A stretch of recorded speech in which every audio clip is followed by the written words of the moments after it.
Ministère de l'Éducation nationale, Centre international d'études pédagogiques. DELF niveau B2 du cadre européen commun de référence pour les langues, épreuve orale collective. Vous allez écouter plusieurs documents. Avant chaque écoute, vous entendez le son suivant. Pour répondre aux questions, cochez la bonne réponse. Exercice 2. Vous allez écouter 2 fois un document. Vous écoutez une émission à la radio. Lisez les questions, écoutez le document, puis répondez.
Aujourd'hui, on va s'intéresser aux jeux vidéo, avec vous Jean-Charles Roy.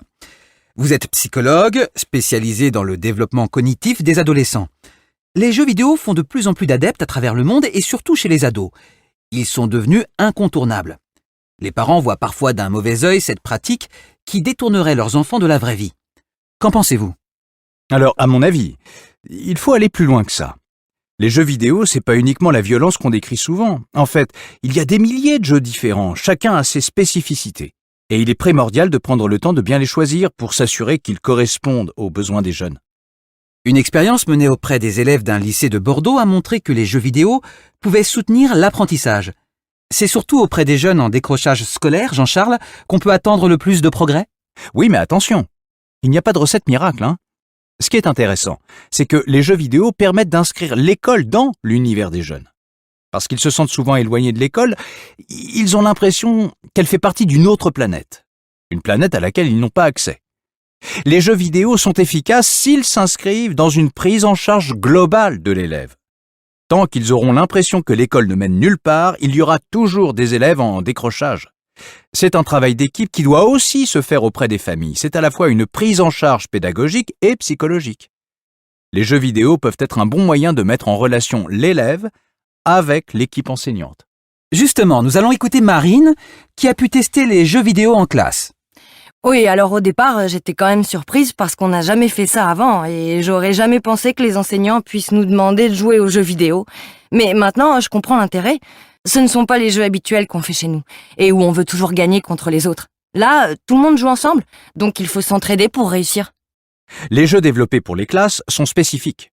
Le but est de se rapprocher de l'univers des jeunes, mais toujours en ayant un objectif pédagogique clair.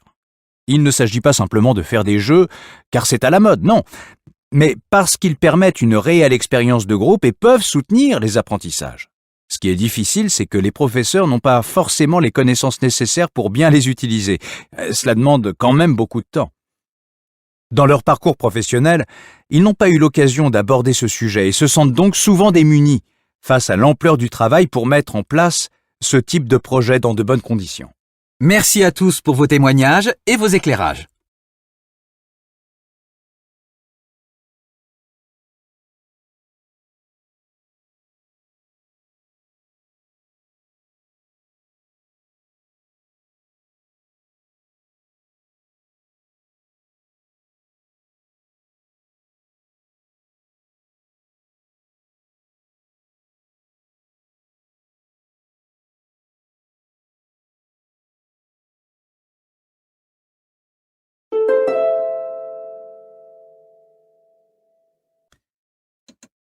Aujourd'hui, on va s'intéresser aux jeux vidéo, avec vous Jean-Charles Roy. Vous êtes psychologue, spécialisé dans le développement cognitif des adolescents. Les jeux vidéo font de plus en plus d'adeptes à travers le monde et surtout chez les ados.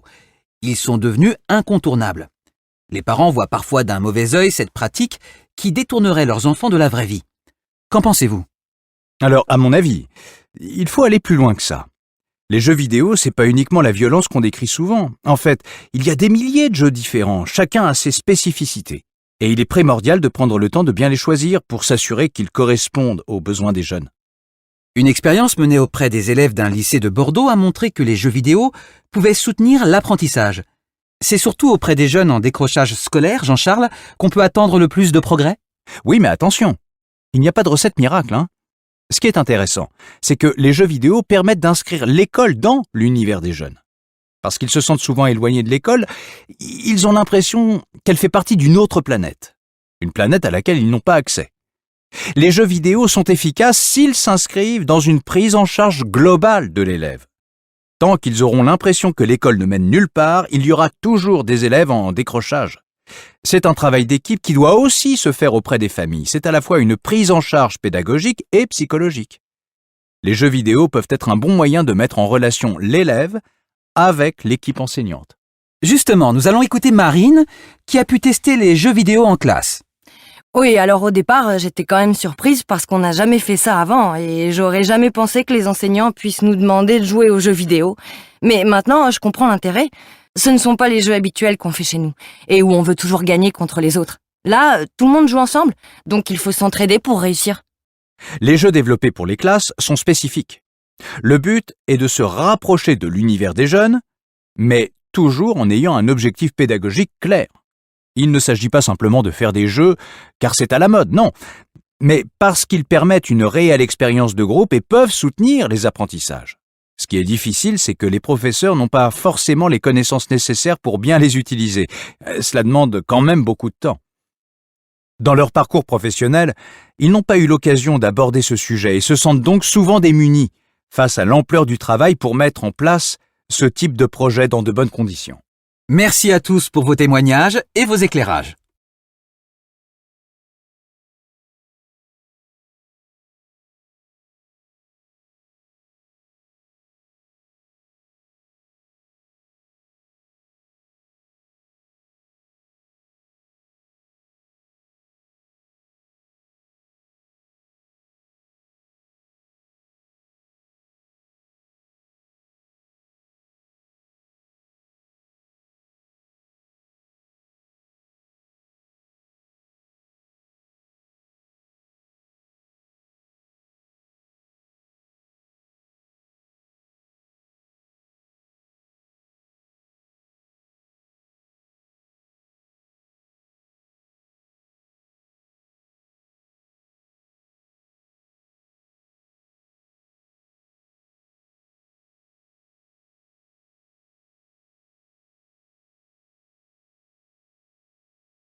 Aujourd'hui, on va s'intéresser aux jeux vidéo, avec vous, Jean-Charles Roy. Vous êtes psychologue, spécialisé dans le développement cognitif des adolescents. Les jeux vidéo font de plus en plus d'adeptes à travers le monde et surtout chez les ados. Ils sont devenus incontournables. Les parents voient parfois d'un mauvais œil cette pratique qui détournerait leurs enfants de la vraie vie. Qu'en pensez-vous ? Alors, à mon avis, il faut aller plus loin que ça. Les jeux vidéo, c'est pas uniquement la violence qu'on décrit souvent. En fait, il y a des milliers de jeux différents, chacun a ses spécificités. Et il est primordial de prendre le temps de bien les choisir pour s'assurer qu'ils correspondent aux besoins des jeunes. Une expérience menée auprès des élèves d'un lycée de Bordeaux a montré que les jeux vidéo pouvaient soutenir l'apprentissage. C'est surtout auprès des jeunes en décrochage scolaire, Jean-Charles, qu'on peut attendre le plus de progrès? Oui, mais attention, il n'y a pas de recette miracle, hein. Ce qui est intéressant, c'est que les jeux vidéo permettent d'inscrire l'école dans l'univers des jeunes. Parce qu'ils se sentent souvent éloignés de l'école, ils ont l'impression qu'elle fait partie d'une autre planète. Une planète à laquelle ils n'ont pas accès. Les jeux vidéo sont efficaces s'ils s'inscrivent dans une prise en charge globale de l'élève. Tant qu'ils auront l'impression que l'école ne mène nulle part, il y aura toujours des élèves en décrochage. C'est un travail d'équipe qui doit aussi se faire auprès des familles. C'est à la fois une prise en charge pédagogique et psychologique. Les jeux vidéo peuvent être un bon moyen de mettre en relation l'élève avec l'équipe enseignante. Justement, nous allons écouter Marine, qui a pu tester les jeux vidéo en classe. Oui, alors au départ, j'étais quand même surprise parce qu'on n'a jamais fait ça avant et j'aurais jamais pensé que les enseignants puissent nous demander de jouer aux jeux vidéo. Mais maintenant, je comprends l'intérêt. Ce ne sont pas les jeux habituels qu'on fait chez nous et où on veut toujours gagner contre les autres. Là, tout le monde joue ensemble, donc il faut s'entraider pour réussir.